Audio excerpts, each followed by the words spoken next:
24,000 feet की बुलंदी, 500 kilometre per hour से तेज हवा, पैसेंजर के सर के ऊपर सिर्फ और सिर्फ नीला आसमान। और इसी अफरा तफरी में एक फ्लाइट अटेंडेंट क्लैरबिला सीबी लांसिंग हमेशा के लिए आसमान में उड़ गई। लेकिन सबसे हैरान करने वाली बात ये थी कि प्लेन क्रैश नहीं हुआ। आखिर कैसे, और इस हादसे का असल मुजरिम कौन था, पायलट, एयरलाइन या फिर कुछ और? आज हम जानेंगे अलोहा एयरलाइन फ्लाइट 243 की पूरी कहानी। 28 अप्रैल 1988 Aloha airline flight 243 aircraft being 737-200 जो हीलो से होनोलुलु की तरफ जा रही थी, जिसकी फ्लाइट कैप्टन रॉबर्ट शॉन्सथीमर और फर्स्ट ऑफिसर मेडीलाइन टॉम किन्स थे। इस एयरक्राफ्ट में लगभग 95 लोग सवार थे। सब कुछ बिल्कुल नॉर्मल था, वेदर परफेक्ट, एयरक्राफ्ट सर्विसेबल, कोई वार्निंग नहीं, कोई टेक्निकल इशू भी नहीं। लेकिन एक ऐसी प्रॉब्लम थी जिसका किसी ने अंदाजा भी नहीं लगाया था, और वो थी फ्लाइट साइकिल। जिस तरह हर इंसान और जानवर की एक लाइफ होती है, उसी तरह इन एयरलाइंस की भी एक एज लिमिट होती है, और इसी को हम कहते हैं फ्लाइट साइकिल्स, जो हर टेक ऑफ और हर लैंडिंग को मिलाकर एक साइकिल काउंट होता है। और इसी वजह से एयरक्राफ्ट की एल्यूमिनियम बॉडी एक्सपेंड करती है, और जब हजारों बार इसी प्रोसेस को दोहराया जाता है तो इसे हम कहते हैं मेटल फैटिग्यू। बिल्कुल उस पेपर की क्लिप की तरह जिसे बार बार मोड़ने पर एक दिन वो टूट जाता है। ठीक इसी एयरक्राफ्ट के अंदर भी बार बार ये प्रोसेस होने की वजह से हजारों माइक्रोस्कोपिक क्रैक्स बन चुकी थी। लेकिन सब ने इस बात को नजरअंदाज कर दिया, क्योंकि ये एयरक्राफ्ट उस वक्त का सबसे टॉप क्लास एयरक्राफ्ट में माना जाता था। और इसी एक छोटी सी गलती की वजह से दोपहर के 1:30 पर एयरक्राफ्ट 24,000 मील तक जा पहुंचा, और अचानक एक खौफनाक आवाज। यही वो वक्त था जब एयरक्राफ्ट की छत उसके हिस्से से अलग हो गई। सब कुछ हवा में उड़ गया। पैसेंजर की magazine, seat cushion, plastic cup, सब कुछ हवा में था।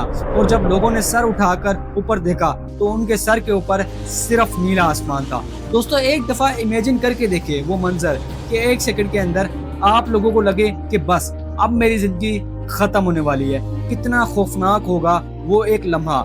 लेकिन अच्छी बात ये थी कि फ्लाइट के 95 लोगों में से सिर्फ 1 पर्सन ऐसी थी जो इस हादसे का शिकार हुई, और उसका नाम था फ्लाइट अटेंडेंट क्लैरबिला लांसिंग। ये वही क्लैरबिला लांसिंग थी जो केबिन क्रू पैसेंजर की मदद कर रही थी। और इसी मदद के दौरान जब एयरक्राफ्ट फटा तो डिकम्प्रेशन की फोर्स ने क्लैरबिला लांसिंग को एयरक्राफ्ट से बाहर फेंक दिया। ये मंजर देखकर केबिन के सारे पैसेंजर और भी ज्यादा पैनिक हो गए, और केबिन के अंदर हर तरफ चीखने की आवाज आने लगी। लेकिन सबसे मुश्किल हालात कॉकपिट के अंदर थे। 500 किलोमीटर पर आवर से तेज हवा का शोर इतना ज्यादा था कि कैप्टन रॉबर्ट शॉन्सथीमर और फर्स्ट ऑफिसर मेडीलाइन टॉम्किन एक दूसरे की बात मुश्किल से सुन रहे थे। एयरक्राफ्ट बुरी तरह शेक कर रहा था, कंट्रोल पहले जैसे रिस्पांस नहीं दे रहे थे। कैप्टन के फौरन एहसास हो गया ये आम इमरजेंसी नहीं थी। अगर एयरक्राफ्ट का स्ट्रक्चर मजीद टूट गया तो ये बीइंग 737 हवा में ही बिखर सकता है। लेकिन ये वक्त घबराने का नहीं था। कैप्टन ने फौरन एयर ट्रैफिक कंट्रोल को इमरजेंसी डिक्लेयर की। अब उनका सिर्फ एक ही मकसद था, किसी तरह इस एयरक्राफ्ट को जमीन तक पहुंचाना।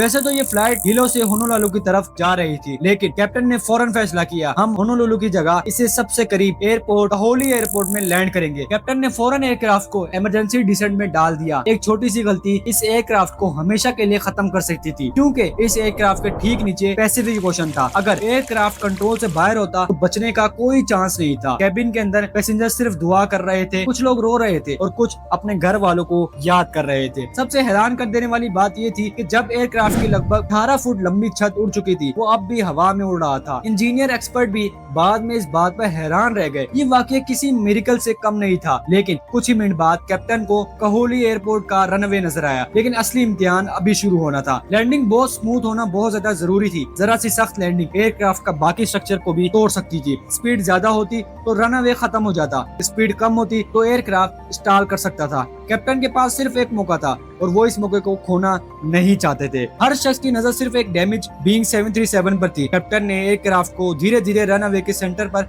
अलाइन किया। पैसेंजर ने अपनी सांसें रोक ली। टायर्स रनवे को टच करते हैं, एयरक्राफ्ट जोर से हिलता है लेकिन कंट्रोल में रहता है। कुछ ही लम्हों बाद एयरक्राफ्ट रुक जाता है। एक पल के लिए एयरक्राफ्ट के अंदर पूरा सन्नाटा छा जाता है। फिर एयरक्राफ्ट के अंदर से रोने की आवाजें आती हैं। लोग एक दूसरे को गले लगाना चाहते हैं, क्योंकि उन्हें यकीन ही नहीं आ रहा था कि वो मौत के इतने करीब से जाकर बच गए हैं। लेकिन कहानी अभी खत्म नहीं हुई थी। सबसे बड़ा सवाल ये था, आखिर एक बीइंग 737 की छत हवा में उड़ी कैसे? क्या ये पायलट की गलती थी या फिर एयरलाइन की लापरवाही? इन तमाम सवाल का जवाब ढूंढने के लिए नेशनल ट्रांसपोर्टेशन सेफ्टी बोर्ड यानी NTSB ने अपनी इन्वेस्टिगेशन करना शुरू की। इन्वेस्टिगेशन ने एयरक्राफ्ट के हर टुकड़े को जमा करना शुरू कर दिया। जो मेटल के पीस पैसिफिक ओशन में गिर गए थे उन्हें भी ढूंढा गया। रनवे पर मिले हर राइवट, हर एल्यूमिनियम शीट और हर डैमेज पैनल को लेबोरेटरी भेजा गया। साइंटिस्ट ने माइक्रोस्कोप के नीचे एयरक्राफ्ट की बॉडी को देखा तो वो हैरान-कुन रह गए। एयरक्राफ्ट में सिर्फ एक क्रैक नहीं था बल्कि लाखों की तादाद में ये क्रैक्स मौजूद थे। इन क्रैक्स को आम आंख से देखना लगभग नामुमकिन था। ये क्रैक्स एयरक्राफ्ट के लैब जॉइंट के करीब थे। लैब जॉइंट वो जगह होती है जहां एयरक्राफ्ट को एल्यूमिनियम शीट एक दूसरे के ऊपर ओवरलैप करके राइवट से जोड़ती है। यही एयरक्राफ्ट की स्ट्रेंथ की सबसे इम्पोर्टेंट हिस्सा होती है। लेकिन सालों तक हर टेक ऑफ और हर लैंडिंग यहाँ मेटल धीरे धीरे कमजोर होता गया। एयरक्राफ्ट के साथ भी बिल्कुल यही हुआ। हर फ्लाइट के बाद एयरक्राफ्ट की एल्यूमिनियम बॉडी थोड़ी सी एक्सपेंड होती और फिर कॉन्ट्रैक्ट होती। हजारों बार ये प्रोसेस रिपीट हुआ और धीरे धीरे माइक्रोस्कोपिक क्रैक बनती गई। एक वक्त ऐसा आया जब ये तमाम छोटी क्रैक्स मिलकर एक बहुत बड़ा फ्रैक्चर बन गई और 28 अप्रैल 1988 को 24,000 फीट की बुलंदी पर एयरक्राफ्ट की छत फटकर हवा में उड़ गई।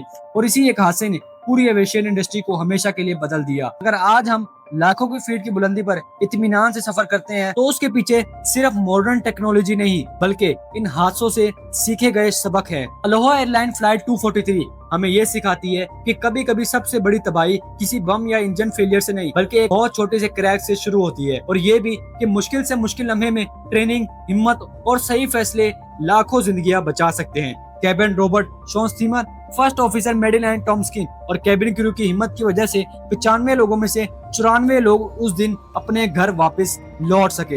लेकिन फ्लाइट अटेंडेंट क्लैरबिला सिबी लांसिंग की कुर्बानी को आज भी एविएशन की तारीख कभी ना भूल सकी। सब्सक्राइब